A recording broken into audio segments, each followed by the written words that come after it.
Okay, now my next question is this. Does anybody remember what the word zeros from yesterday meant? Steven, what did it mean? It's like all the where it crosses on the x-axis. It's our x-intercepts, right? We're all okay with that? It's the x-intercepts. Okay? And we know that in order to have an x-intercept, Zoe, what does my y value have to be? 0. So that means that it has to be somewhere in this section right here as this closes down. X-intercept is a value of whatever it is, but the y value has to be 0. Okay? All right, I'm going to erase this axis of symmetry for just a second, and we're going to jump into something. Okay, here we have 2x squared minus ax plus 6. Okay. Can we factor that? Yes. Okay, what do we have to do first? Simplify, divide by 2, right? Bro. I cannot go home right now. That is better. Yes, ma'am.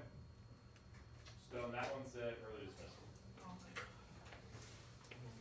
I don't know if you had something planned or not, but we're going to assume that you did. All right, so I'm going to divide all of these by 2. Okay, we're all good with that? And when I do that, I'm going to be left with x squared minus 4x plus 3. Okay? Everybody still good here? Yes, no? All right, now, as I do this, step 1 is multiply by 3. And I know it's going to have to be a -1 and a -3 because that's the only way that I can get a positive 3 by adding together to get a -4. Is that fair? We're all good there? Awesome. So now I'm going to have x minus 1, x minus 3. But don't forget what do I have on the outside over here? That 2. Okay? Yep. How did you get -1? Because I multiplied 1 times 3, and I know it has to be positive. The only way I can get positive is to a -1 times a -3. Oh. Does that make sense? Okay. Everybody okay with that, how I got that? All I do is just last unit's factoring. If not, stop me so I can make sure I explain this to you. Carter? Why did you factor those? Because I'm about to show you. I haven't got to that point yet. We're all okay with how I factored? Now, Zoe answered this question earlier, and I asked her, what does my y have to be equal to for looking for an x-intercept? And she told me it was a 0. So here's what I'm going to do now. X minus 1, this first factor, everybody good there? Equals 0. X minus 3 equals 0. We're all good there?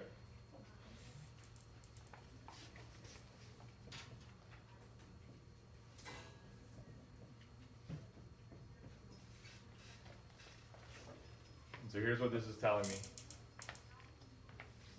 That if my y is equal to 0,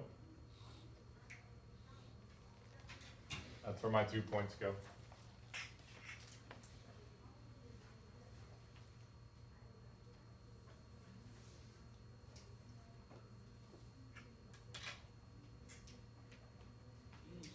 I get it, it's day 2.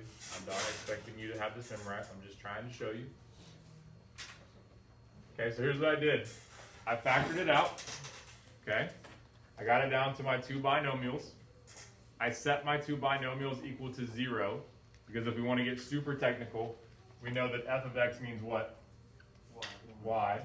And so if y was equal to 0, because again, in order to have an x-intercept, the y value has to be 0, then what I could do is set my 2 binomials equal to 0 and solve for what x would be if y was equal to 0. Okay? Does that make sense? Questions on that? All right, let's move on to the next one. Again, introducing it. I don't expect you to have this memorized.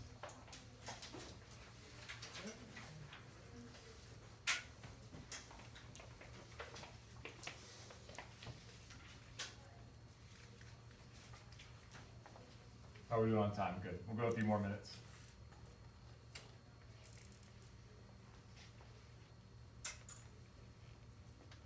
Whatever we don't finish, we will pick back up tomorrow.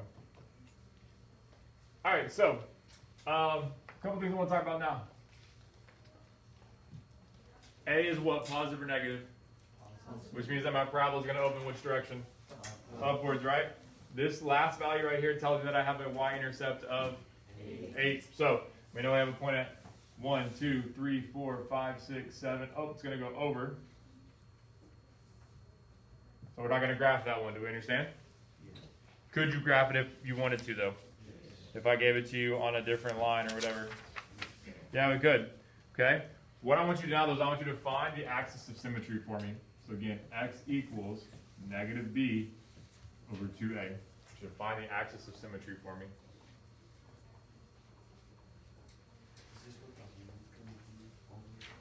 The homework is just going to be over reading graphs.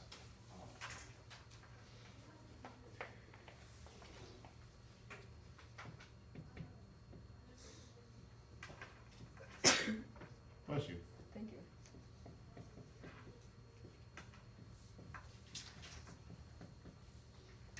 I got my axis of symmetry was negative 3. We're all okay with that?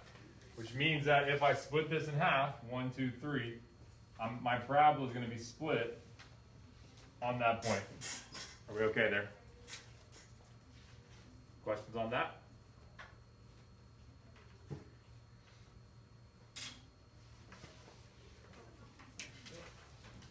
Cool. All right, now the last thing I'm going to kind of talk about today is as you solve these problems, sometimes they're not going to be able to be factored. For instance, 1 times 8 is 8. I can do 1 and 8, 2 and 4. 2 and 4 is going to give me 6, correct? So what I want to do is I want to factor this one out. This one will work. Other times it will not. In my brain, this one wasn't going to work, but it does. So we're going to go ahead and factor and find out what my zeros are real quick. So what I want you to do is I want you to factor down this problem for me. Get it to my binomials. Once you get to the binomials, I'll give you the next step.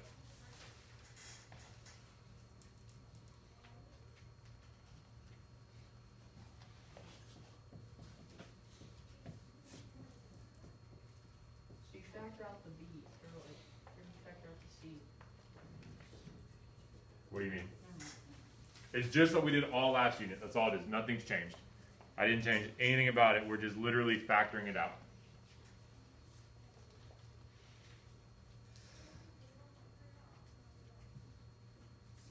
We're all okay with how I factor down to x plus 2 times x plus 4?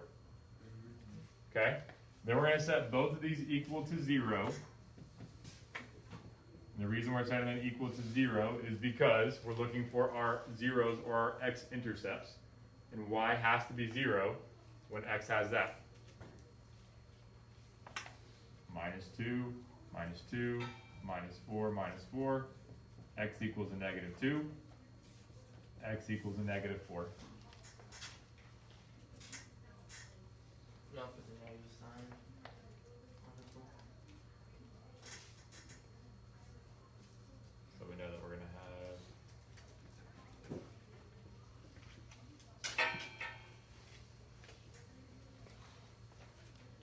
Okay, are we good there?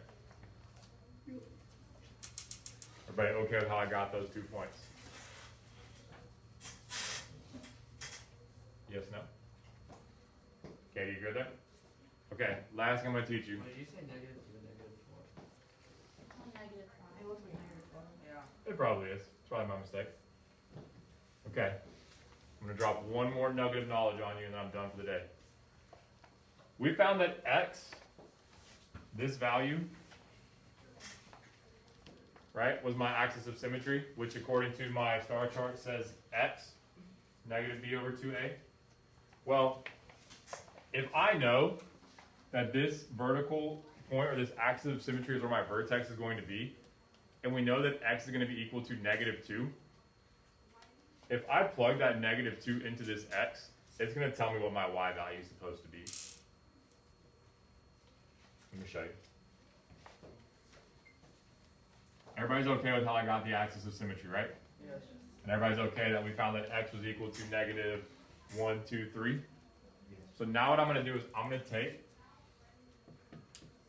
the 0 part and I'm going to replace negative 3 squared plus 6 times the negative 3 plus 8.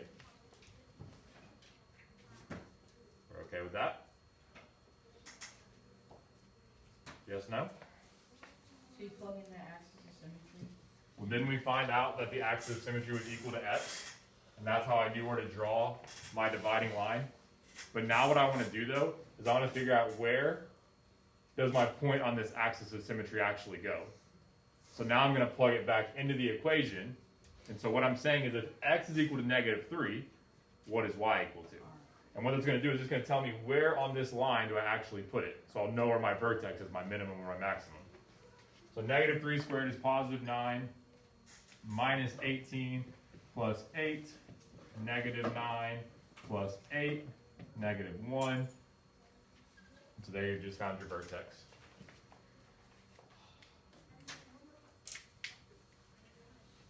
Make sure your homework tonight does not require very much math at all. It's very simple.